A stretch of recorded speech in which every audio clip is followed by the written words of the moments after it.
Assalamualaikum warahmatullahi wabarakatuh. Kami dari kelompok 4 kelas Palembang akan memaparkan mengenai analisis kelayakan isi buku teks bahasa Indonesia terbitan Erlangga kelas 7 SMP atau MTS kurikulum 2013. Sebelumnya, saya sebagai moderator akan memperkenalkan anggota dari kelompok kami. Yang pertama, Muhammad Rais Rafif. Yang kedua, Putri Arsya. Yang ketiga, Rizka Oktaviani. Yang keempat, saya sendiri, Ayu Mardianingsi Arumsari. Dan yang terakhir adalah Solihatun Wafia Hanan. Selamat menyaksikan. Terima kasih moderator. Yang kita ketahui masalah penelitian ini adalah bagaimana kelayakan isi buku teks pelajaran bahasa Indonesia kelas 7 SMP atau MTS kurikulum 2013 terbitan Erlangga. Tujuan penelitian ini adalah mengetahui kelayakan isi buku teks pelajaran bahasa Indonesia kelas 7 SMP atau MTS yang diterbitkan oleh Erlangga. Penelitian ini menggunakan metode penelitian deskriptif. Sumber data pada penelitian ini adalah buku teks pelajaran bahasa Indonesia untuk SMP atau MTS kelas 7 kurikulum 2013 terbitan Erlangga. Berdasarkan hasil analisis instrumen kelayakan isi yang telah ditetapkan oleh BNSP, yakni yang pertama, kesesuaian uraian materi dengan KI dan KD, dan yang kedua, keakuratan materi, yang ketiga, materi pendukung pelajaran buku teks terbitan Erlangga ini tidak dikatakan telah memenuhi syarat kelayakan isi buku teks. Namun dalam hal kemenarikan, materi buku teks terbitan Erlangga ini tergolong kurang menarik. Secara keseluruhan, buku teks ini telah memenuhi standar kelayakan isi buku teks.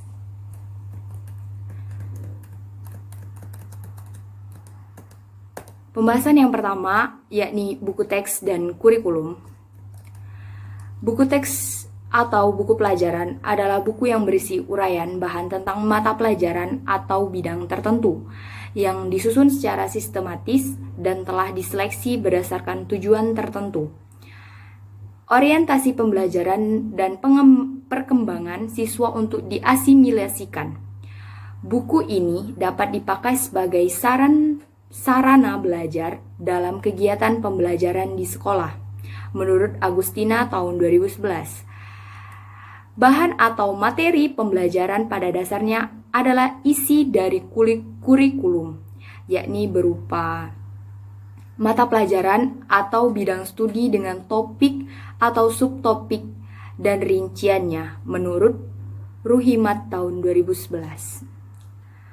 Kurikulum mengambil bahan ajar dan berbagai pengalaman belajar tidak hanya terbatas pada waktu sekarang saja, tetapi juga memperhatikan bahan ajar dan berbagai pengalaman belajar pada waktu lampau dan yang akan datang menurut Dakir tahun 2010. Dan yang kedua, penilaian kelayakan isi.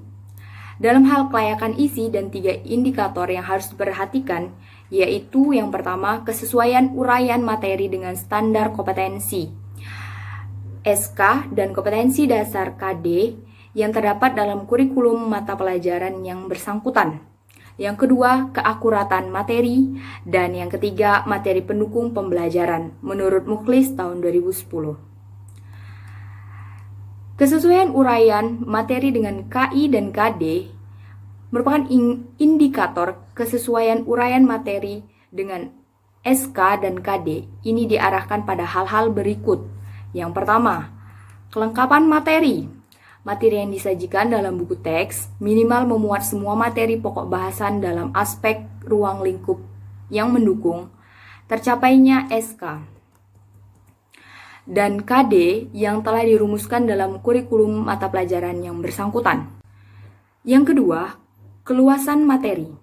Penyajian konsep, definisi, prinsip, prosedur, contoh-contoh, dan pelatihan yang terdapat dalam buku teks sesuai dengan kebutuhan materi pokok yang mengandung tercapainya SK dan KD. Materi termasuk contoh dan latihan. Dalam buku teks menjabarkan substansi minimal, fakta, konsep, prinsip, dan teori yang terkandung dalam SK dan KD. Yang ketiga, kedalaman materi. Materi yang terdapat dalam buku teks memuat penjelasan terkait dengan konsep, definisi, prinsip, prosedur, contoh, dan pelatihan agar siswa dapat mengenali gagasan atau ide, mengidentifikasi gagasan, menjelaskan ciri suatu konsep atau gagasan, dapat mendefinisikan, menyusun formula, rumus, atau aturan, mengonstruksi pengetahuan baru, dan menerapkan pengetahuan sesuai dengan SK dan KD yang telah dirumuskan. Uraian materinya harus sesuai dengan ranah kognitif, efektif, dan psikomotorik yang dituntut SK dan KD. Tingkat kesulitan dan kerumitan materi disesuaikan dengan tingkat perkembangan kognitif siswa. Terima kasih. Itulah materi yang saya sampaikan. Saya kembalikan ke moderator. Baiklah, terima kasih kepada moderator. Saya akan menjelaskan mengenai keakuratan materi. Yang kedua adalah materi pendukung pembelajaran, yang ketiga adalah metode, dan juga terakhir adalah pembahasan. Penjelasan pertama mengenai keakuratan materi. Yang pertama adalah akurasi konsep dan definisi jurnal kata. Dalam buku teks harus disajikan secara akurat untuk menghindari miskonsepsi yang dilakukan siswa. Yang kedua adalah akurasi prinsip. Prinsip yang merupakan salah satu aspek yang digunakan untuk menyusun suatu teori. Yang ketiga adalah akurasi prosedur. Prosedur merupakan langkah-langkah yang harus dilakukan untuk mencapai suatu sasaran tertentu.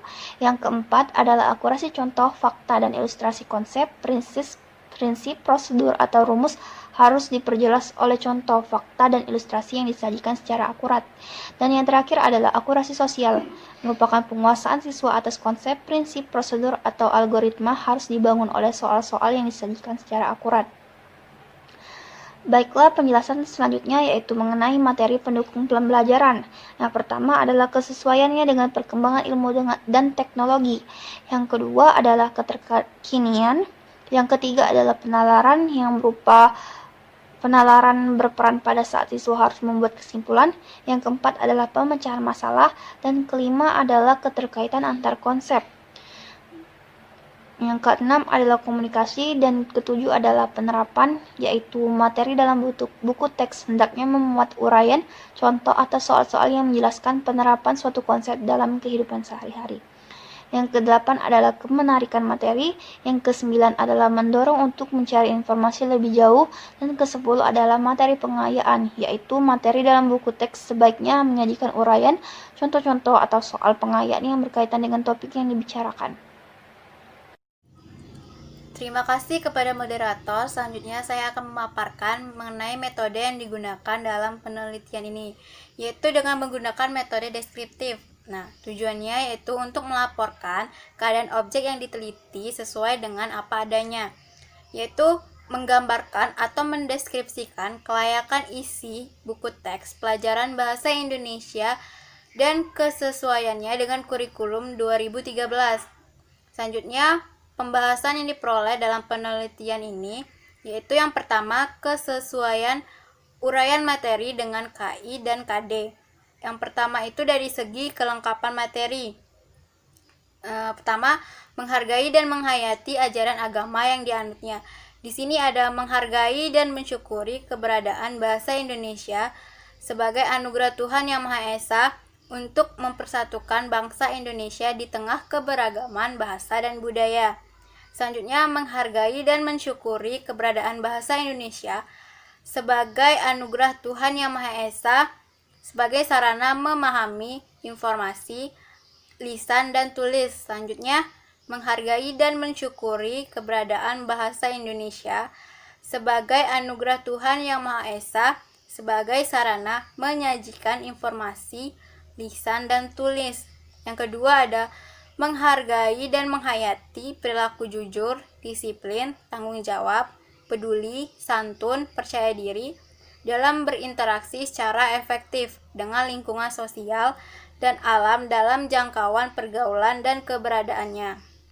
Di sini ada memiliki perilaku jujur, tanggung jawab, dan santun dalam menanggapi secara pribadi hal-hal atau kejadian berdasarkan hasil observasi. Selanjutnya memiliki perilaku jujur, tanggung jawab, dan santun dalam membuat tanggapan pribadi atas karya budaya masyarakat Indonesia yang penuh makna. Selanjutnya memiliki perilaku kreatif, tanggung jawab, dan santun dalam mendebatkan sudut pandang tertentu tentang suatu masalah yang terjadi pada masyarakat. Selanjutnya memiliki perilaku jujur dan kreatif dalam memaparkan langkah-langkah suatu proses berbentuk linier. Yang terakhir itu memiliki perilaku percaya diri, peduli, dan santun dalam merespons secara pribadi peristiwa jangka pendek. Yang ketiga, memahami pengetahuan berdasarkan rasa ingin tahunya tentang ilmu pengetahuan, teknologi, seni, budaya, terkait fenomena dan kejadian tampak mata. Di sini ada memahami teks hasil observasi, tanggapan deskriptif, eksposisi, eksplanasi, dan cerita pendek baik melalui lisan maupun tulisan. Selanjutnya membedakan teks hasil observasi, tanggapan deskriptif, eksposisi, eksplanasi, dan cerita pendek baik melalui lisan maupun tulisan. Selanjutnya mengklasifikasi teks hasil observasi, tanggapan deskriptif, eksposisi, eksplanasi, dan cerita pendek melalui lisan maupun tulisan. Yang terakhir itu ada mengidentifikasi teks hasil observasi, tanggapan deskriptif, eksposisi, eksplanasi, dan cerita pendek baik melalui lisan maupun tulisan. Yang keempat, mencoba mengolah dan mengaji dalam ranah konkret dan ranah abstrak sesuai dengan yang dipelajari di sekolah dan sumber lain yang sama dalam sudut pandang atau teori. Di sini ada menangkap makna teks hasil observasi, tanggapan deskriptif, eksposisi, eksplanasi, dan cerita pendek baik melalui lisan maupun tulisan. Selanjutnya menyusun teks hasil observasi, tanggapan deskriptif, eksposisi, eksplanasi, dan cerita pendek sesuai dengan karakteristik teks yang akan dibuat baik secara lisan maupun tulisan. Selanjutnya, menelaah dan merevisi teks hasil observasi, tanggapan deskriptif, eksposisi, eksplanasi, dan cerita pendek sesuai dengan struktur dan kaidah teks baik secara lisan maupun tulisan. Dan yang terakhir, meringkas teks hasil observasi, tanggapan deskriptif, eksposisi, eksplanasi, dan cerita pendek baik melalui tulisan maupun lisan. Terus yang kedua itu dari segi keluasan materi, konsep, definisi, prinsip, prosedur, contoh-contoh, dan pelatihan yang terdapat dalam buku teks terbitan Erlangga ini dapat dikatakan telah sesuai dengan kebutuhan materi pokok yang mendukung tercapainya SK dan KD.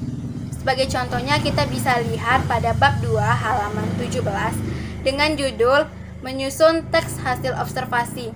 Nah, pada bab ini materi dimulai dengan menyajikan konsep dan dilanjutkan dengan definisi dan contoh-contoh serta pelatihan-pelatihan yang mendukung tercapainya kompetensi inti dan kompetensi dasar.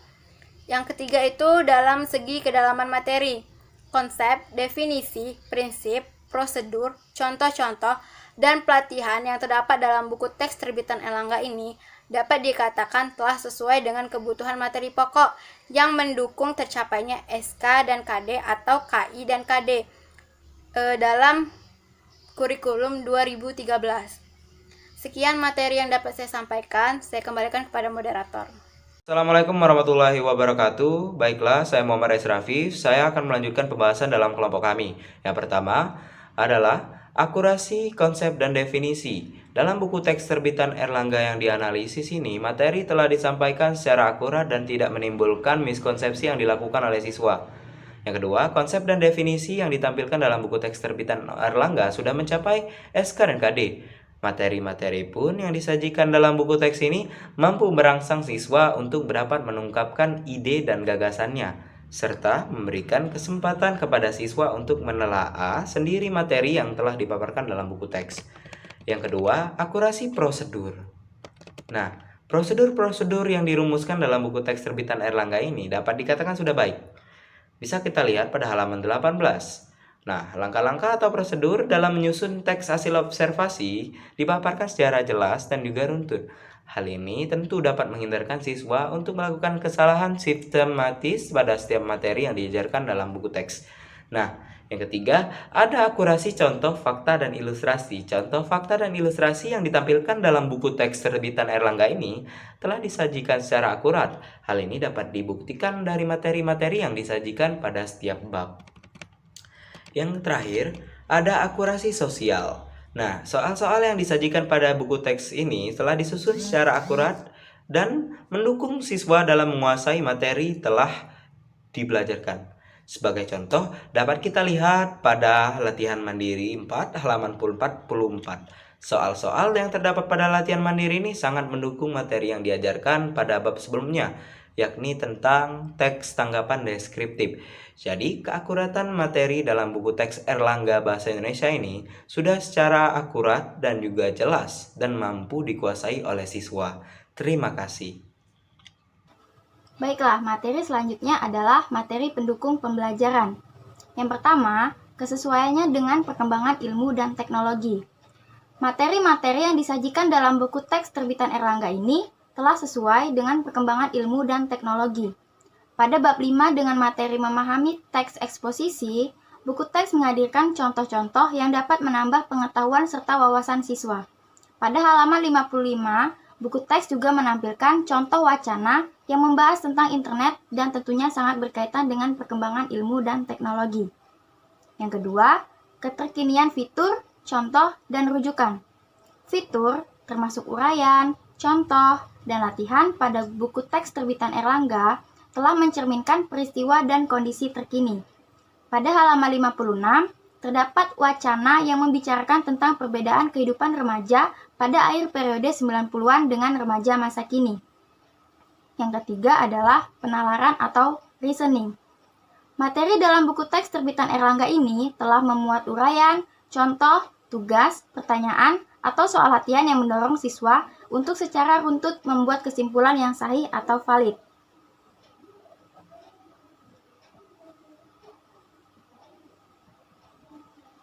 Pada bab 4 halaman 41 dengan judul bab menyusun teks tanggapan deskriptif, buku teks menyajikan materi menyusun, menelaah, dan meringkas teks tanggapan deskriptif.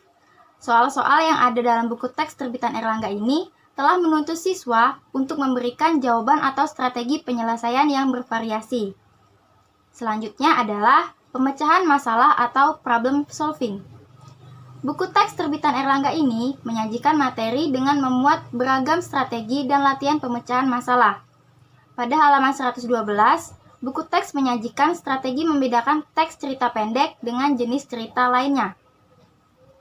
Buku teks terbitan Erlangga ini memuat soal-soal latihan yang mendorong siswa untuk menyelesaikan masalah-masalah yang ditemukan dalam soal latihan.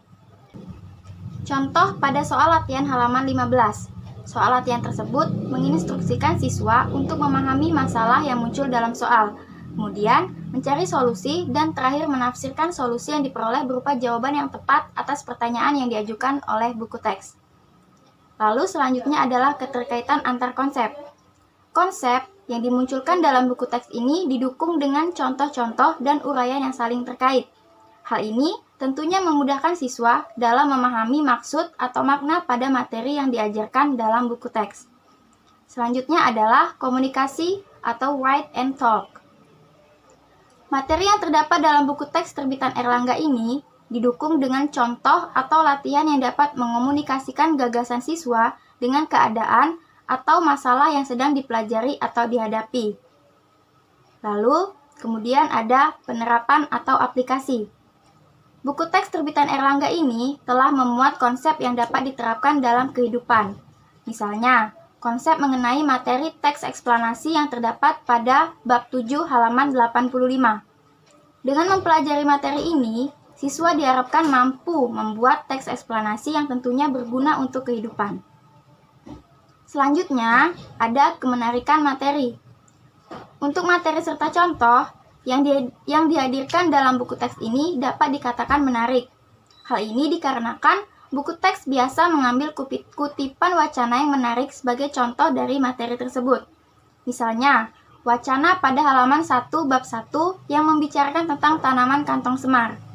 Wacana ini tentu menarik bagi siswa dan bermanfaat untuk menambah pengetahuan siswa. Akan tetapi, buku teks ini tidak menampilkan foto atau gambar-gambar yang menarik minat siswa. Oleh karena itu, dari segi penampilan dapat dikatakan bahwa buku teks ini kurang menarik. Selanjutnya ada mendorong untuk mencari informasi lebih jauh. Tugas-tugas yang terdapat dalam buku teks terbitan Erlangga ini mampu mendorong siswa untuk mencari informasi dari berbagai sumber lain, seperti internet, buku, artikel, dan sebagainya. Selanjutnya ada materi pengayaan atau enrichment.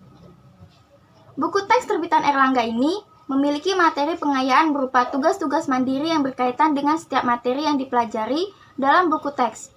Tugas-tugas materi ini terdapat pada setiap akhir materi. Hal ini sangat membantu siswa untuk mengetahui seberapa paham dan mengerti dirinya terhadap materi yang telah diajarkan dalam buku teks.